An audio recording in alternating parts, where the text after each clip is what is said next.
Start. నమస్తే madam. నమస్తే. జమ్మూ కాశ్మీర్లో జరిగినటువంటి ఉగ్రదాడిని ఎలా చూస్తారు? ఖండిస్తున్నాను నేను. మా జమ్మూ కాశ్మీర్ మీదకి వచ్చి మీరెలా ఉగ్రదాడి చేస్తారయ్యా? మీ పాకిస్తాన్ దగ్గరకు వచ్చామా? మీ పాకిస్తాన్ బోర్డర్లోకి వచ్చామా? జమ్మూ కాశ్మీర్ మాది, మా ఇండియన్ హెడ్ అది. మా హెడ్లోకి వచ్చి మా హెడ్లో తల్ల పేలు తెస్తాం, తెల్ల ఇంటికి పీకుతామంటే ఎట్టా కుదిరిద్ది? మిమ్మల్ని కుక్కటేళ్లతో సహా పీకేస్తాం మేము. మీరు కాల్పులు ఎదురు కాల్పులే చేశారు. మేము చేసే కాల్పులు ఎలా ఉంటాయో తెలుసా? తాగడానికి నీరుండదు, పీల్చడానికి గాలి కూడా దొరకక, ఊపిరాడక, ఎందుకురా ఈ జన్మ, ఎందుకురా మేము ఆ కంట్రీతో పెట్టుకున్నాం అనే స్థాయికి ఎదుగుతుంది మా ఇండియన్ కంట్రీ. అలా చేస్తారు మా మోదీ గారు. ఏమనుకోని మీరు ఇది ఎంతటి ఉగ్రవాదాలను దాటిని పోటెత్తారు? ఏం చేద్దామని, ఏం సాధిద్దామని? ప్రజల ప్రాణాలంటే మీకు అంత ఆషామాషిగా ఉన్నాయా? ప్రజలు మీకు మళ్ళీ మీ రాష్ట్రంలో, మీ దేశంలో ఉన్న ప్రజలు మా రాష్ట్రాల్లో, మా దేశాల్లో ఉండరా? మా దేశాల్లో ఉంటారు. ఉన్నప్పుడు కూడా మీరు ఇలా ఎందుకు చేస్తున్నారు? సరే చేయండి, ఎంతవరకు కాలుస్తారో కాల్చండి. మా కాల్పులు మొదలైనవి అనుకో, మీ పాకిస్తాన్లో గట్టి కూడా మొలవదు. మా కాల్పుల దాడికే కానీ, మా ఉగ్రదాడికే కానీ, మీ ఉగ్రదాడికే కానీ పోలిస్తే గడ్డి కూడా మొలవకుండా చేస్తాం. మోడీ గారు చాలా సంచలన నిర్ణయాలు తీసుకున్నట్టు కనిపిస్తుంది. ఎవరిని కూడా ఫస్ట్ తారీఖులో పట్టు ఇట్టు ఎవరైనా ఉంటే వెళ్ళిపోండి ఇప్పుడే, తర్వాత నేను పంపించను అనే సంకేతాలు వచ్చాయి ఆల్రెడీ. అంటే నెక్స్ట్ ఫస్ట్ తారీఖు తర్వాత ఒక పెద్ద యుద్ధమే ఉండే అవకాశం ఉందనుకోవచ్చు అంటారా? జరగచ్చు, యుద్ధం జరగచ్చు. లేకపోతే ఎక్కడోళ్ళు అక్కడ వెళ్ళిపోతే ఎక్కడిదక్కడ సపరేట్గా సైలెంట్గా ఉండొచ్చు. సైలెంట్గా మీరు బ్రతుకులు మీరు బ్రతుకుతాము అనుకుంటే వెళ్ళిపోండి, ఎటోళ్ళు అటు మారిపోండి. ఇక్కడోళ్ళు అక్కడికి వెళ్ళిపోండి, అక్కడోళ్ళు ఇక్కడికి వచ్చేసేయండి. అంతేగాని మోడీ గారు తీసుకుంటే నిర్ణయానికి తిరుగులేదు. ఇక ఆయన ఎక్కడ ఏది పెడితే ఎక్కడ ఏది పేలుతుందో తెలీదు. ఇది గుర్తుపెట్టుకొని కొంచెం ఈ ఉగ్రదాడిని ఆపి ఎవరి దేశాలు వాళ్ళు, ఎవరి రాష్ట్రాలు వాళ్ళు వెళ్ళిపోతే బాగుంటుంది.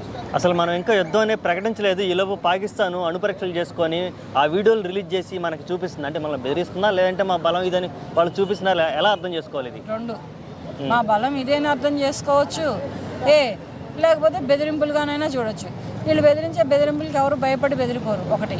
తర్వాత ఇంకోటి ఏంటంటే, ఇక బలం ఇదని చూపిస్తే మాత్రం బలానికి బలం మేము చూపిస్తాం. మీ బలం ఎంత ఉందో మా బలం కూడా అంతే ఉంటుంది. మీ ఉగ్రదాడిని, ప్రతి ఉగ్రదాడి మేము చూపిస్తాం. మీరు ఉగ్రదాడి ఆపేస్తే మేము ఆపేస్తాం. మా ప్రజలు మాకెంత ముఖ్యమో మీ ప్రజల ప్రాణాలు కూడా మీకు అంతే ముఖ్యం. కనుక ఇక్కడతోటి ఆపేసి ఎవరి దారులలో వాళ్ళు బ్రతికితే మా జమ్మూ కాశ్మీర్ మాకుంటుంది, మీ పాకిస్తాన్ మీకు ఉంటుంది. ఎప్పుడు జరిగిన ఉగ్రదాడికి ఈ ఉగ్రదాడికి చాలా తేడా ఉంది. ఈసారి ఖచ్చితంగా మతాన్ని టార్గెట్ చేసుకొని హిందువా అయితేనే చంపడం జరిగింది. ఇది కొత్త యాంగిల్ అనుకోవచ్చు. ఇప్పుడు దాకా జరిగిన దాడుల్లో దీన్ని ఎలా చూడాలి? ఒక హిందువుని టార్గెట్ చేసి చంపడం ఎలా చూసుకోవాలి? హిందూ, ముస్లిం, క్రైస్తవుడు అనేవాడు మనం సృష్టించుకున్న సృష్టి.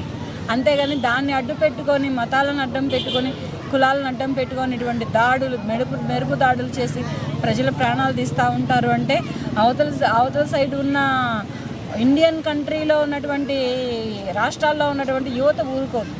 యువత గళం విప్పినా, యువత పోటెత్తినా పాకిస్తాన్ దాంట్లో వచ్చే వాటర్లో కొట్టుకుపోతుంది. ఆంధ్రప్రదేశ్ ఇండియన్ రాష్ట్రంలో ఎటువంటి ఇండియన్ కంట్రీలో ఉన్నటువంటి రాష్ట్రాల్లో ఏ రాష్ట్రం యువత పోటెత్తినా ఆ వాటర్లో కొట్టుకుపోతుంది పాకిస్తాన్ దేశం. ఓకే, కొంతమంది ఇక్కడున్నటువంటి ముస్లింలు పాకిస్తాన్ సపోర్టర్స్ ఏదైతే దుర్ఘటన జరిగిందో దాని తర్వాత సంబరాలు చేస్తున్నారు, కేకులు కట్ చేస్తున్నారు అనే వార్త వినిపిస్తూ ఉంది. అలాంటి ఘటనలు ఎలా చూడాలి? అవైతే నాకు తెలియదు. అలా చెయ్యరు. ఎందుకంటే ఇండియన్లో ముస్లిమ్స్ ఉన్నా ఇండియన్ వాళ్ళే కనుక ఇండియన్ కంట్రీకే చెందిన వాళ్ళు అవుతారు. అటువంటి వాళ్ళు ఎవరైనా ఉంటే మరి ఇండియా నుంచి పంపించేసేస్తే బాగుంటుంది. వాళ్ళు అటువంటి కేకులు కట్ చేసుకోవటాలు, సంబరాలు చేసుకోవటాలు, పండుగలు చేసుకోవటాలు లాంటి వాళ్ళు ఎవరైనా ఉంటే వాళ్ళని ఇమీడియట్లీగా ఇండియా నుంచి తరిమి కొడితే బాగుంటుంది. ఓకే, చివరిగా ఎలాంటి బుద్ధి చెప్తే ఈ పాకిస్తాన్కి కానీ, లేదా పాకిస్తాన్ ఉగ్రవాదులకు కానీ, లేదా ఇతర ఉగ్రవాదులు కానీ అసలు ఇండియాని చూడాలన్నా, ఇండియాని టచ్ చేయాలన్నా సరే వాళ్ళకి ఆలోచన కూడా రాకుండా ఉండాలంటే ఎటువంటి నిర్ణయం తీసుకుంటే బాగుంటుంది? ఎలాంటి యుద్ధం చేస్తే బాగుంటుంది? దాని గురించి నేను చెప్పడం కంటే కూడా జస్ట్ మీ అభిప్రాయాన్ని షేర్ చేస్తాను. మోడీ గారు తీసుకునే నిర్ణయాలు, మోడీ గారు తీసుకునేటటువంటి స్టెప్పులు, మోడీ గారు తీసుకునేటటువంటి ముందడుగులు చాలా అంటే వాళ్ళకి ఇక చావులే చూపిస్తారు. కింద మించి మన ఇండియన్ కంట్రీ మీద, జమ్మూ కాశ్మీర్ మీద జరిగినటువంటి ఉగ్రదాడి గురించి అందరి దృష్టిలో ఉంది, కాదని నేను అనట్లేదు. కానీ దీన్ని బట్టి మోడీ గారు తీసుకునే నిర్ణయాలు చాలా భయంకరంగా ఉంటాయి. చాలా దారుణంగా కూడా ఉంటాయి.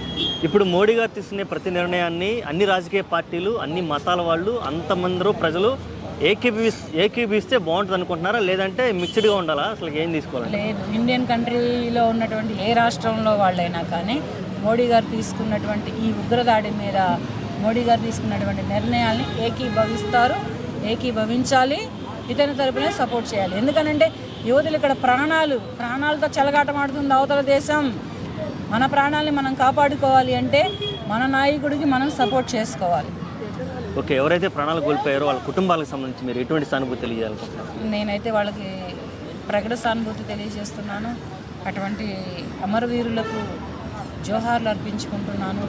ఇటువంటి అమరవీరుడు మన దేశం కోసం, మన రాష్ట్రాల కోసం, అక్కడ కాశ్మీర్లో కానీ లేదంటే పాకిస్తాన్ బోర్డర్లో కానీ కాపు కాసి నిద్ర మాని, నీళ్లు మాని, నిప్పు మాని, కూడు మాని, అన్నీ మాని ప్రతి ఒక్క యోధుడు రాష్ట్రం కోసం, దేశం కోసం పోరాటంలో ప్రాణం అర్పించుకున్న ప్రతి ఒక్కళ్ళకి నేను చెయ్యెత్తి నమస్కారం చేస్తున్నాను. ప్రతి ఒక్కళ్ళకి నేను జోహార్లు అర్పించుకుంటున్నాను. మీ మరణానికి వెళ్ళకట్టలేనటువంటి అభినందనలు తెలుపుకుంటున్నాను. మేము కన్నటువంటి తల్లిదండ్రులకి క్షమాపణలు అడుగుతున్నాను. మీకు భార్య పిల్లలుంటే వాళ్ళని కూడా క్షమించమని అడుగుతున్నాను.